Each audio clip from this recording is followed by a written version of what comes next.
భోజన ప్రియులకు నమస్తే. మేము మీ Lakshmi Srinivas. Welcome back to our YouTube channel Chetan's Vanta వార్పు.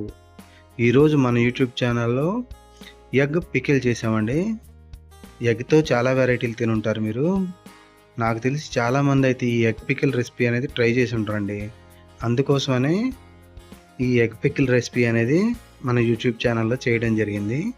ఇది చాలా ఈజీ అండి, చాలా సింపుల్గాను మంచి టేస్ట్తో చాలా బాగుంటుందండి. తప్పకుండా ట్రై చేయాల్సిన రెసిపీ అండి. అందుకనే మీ ముందుకు తీసుకొచ్చాం అనమాట. ముందుగా కోడిగుడ్లను తీసుకుని బాయిల్ చేసుకుని ఆ విధంగా కట్ చేసుకోవాలండి, ఎల్లో తీసేసి. ఆ విధంగా కట్ చేసుకున్న తర్వాత కడాయి పెట్టుకుని పొయ్యి మీద కడాయి కొద్దిగా వేడెక్కిన తర్వాత ఒక చిటికెడు మెంతులు, 1 టేబుల్ స్పూన్ ఆవాలు, 1 టేబుల్ స్పూన్ ధనియాలు వేసుకోవాలండి. వీటితో పాటు ఒక 3 లవంగాలు, 1 దాల్చిన చెక్క వేసుకోవాలన్నమాట. మేము 4 గుడ్లతో చేసుకున్నామండి, అందుకని ఈ క్వాంటిటీ వేసుకున్నాము. మీరు తీసుకునే క్వాంటిటీని బట్టి మీరు కూడా చూసి వేసుకోండి. ఆ విధంగా వేసుకున్న తర్వాత మీడియం ఫ్లేమ్లో పెట్టుకొని వీటిని నిదానంగా వేపుకోవాలండి. ఒక 2 నిమిషాలు టైం పడుతుంది. నిదానంగా వేయించుకున్న తర్వాత వీటి నుంచి మంచి సువాసన వస్తుందండి. ఆ టైంలో తీసేసి చక్కగా మిక్సీ జారాలో వేసుకుని ఫైన్ పౌడర్ లాగా చేసుకోవాలండి దీన్ని. ఇదే మెయిన్ మసాలా అనమాట. మన ఈ ఎగ్ పికిల్లో చూసారా, ఆ విధంగా పౌడర్ లాగా చేసుకోవాలి దాన్ని. ఆ విధంగా పౌడర్ చేసుకున్న తర్వాత ఇందాకడ మనం మసాలా దినుసులు వేయించుకున్నాం చూసారా, అదే బాండీలో 4 టేబుల్ స్పూన్ల ఆయిల్ వేసుకోవాలండి. నూనె అనేది కొద్దిగా ఎక్కువే పడుతుందండి చట్నీలు కాబట్టి. 4 టేబుల్ స్పూన్ల ఆయిల్ వేసుకున్న తర్వాత ఆయిల్ కొద్దిగా వేడెక్కిన తర్వాత అండి, ముందుగా దాంట్లో మనం ఇందాక కట్ చేసి పెట్టుకున్నాం చూసారా, ఆ కోడిగుడ్లను వేసుకుని కొద్దిగా దోరగా వేయించుకోవాలండి. మరీ దోరగా వేయించుకోమన్నాం కదని అప్పడాలాగా వేయించుకోవద్దు. లైట్ గోల్డెన్ బ్రౌన్ కలర్ వచ్చిందాకా వేయించుకోవాలండి. మరీ ఎక్కువ వేయించేసుకున్నా కూడా గట్టిగా అయిపోతాయండి ఇవి. అలా చేసుకుంటే బాగుండదు అనమాట. ఆ విధంగా లైట్ గోల్డెన్ బ్రౌన్ కలర్ మన వీడియోలో చూపించినట్టు వచ్చిన తర్వాత వాటిని తీసుకుని ఒక ప్లేట్లో పెట్టుకోవాలండి. సైడ్ని పెట్టేసుకోవాలి. చూసారా, ఆ విధంగా వేయించుకోవాలన్నమాట. మ్యాక్సిమం ఆ కలర్ రావాలి. అలా వేయించుకుని పక్కన పెట్టుకున్న తర్వాత 2 టేబుల్ స్పూన్ల అల్లం వెల్లుల్లిపాయ పేస్ట్ కూడా వేసుకోవాలండి.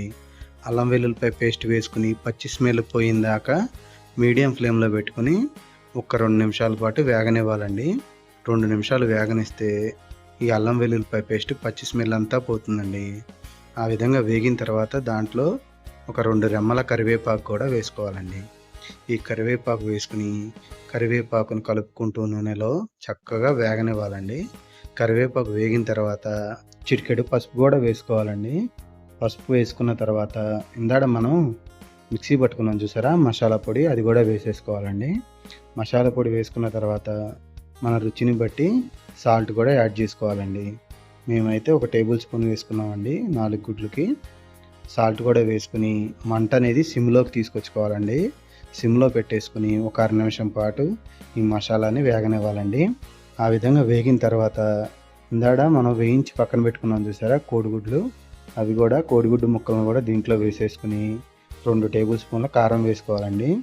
మనం తినే కారాన్ని బట్టి మన రుచిని బట్టి కారం కూడా వేసేసుకుని మంట అనేది ఆపేసుకోవాలండి. కారం వేసుకోగానే ఆపేసుకుని చక్కగా ఈ కోడిగుడ్లని ఈ కారంలోను మసాలాలోను కలిసే విధంగా ఆ ముక్కల్ని చక్కగా ఆ విధంగా కలుపుకోవాలండి. ఆ విధంగా కలుపుకొని ఒక 5 నిమిషాలు చల్లారనివ్వాలండి.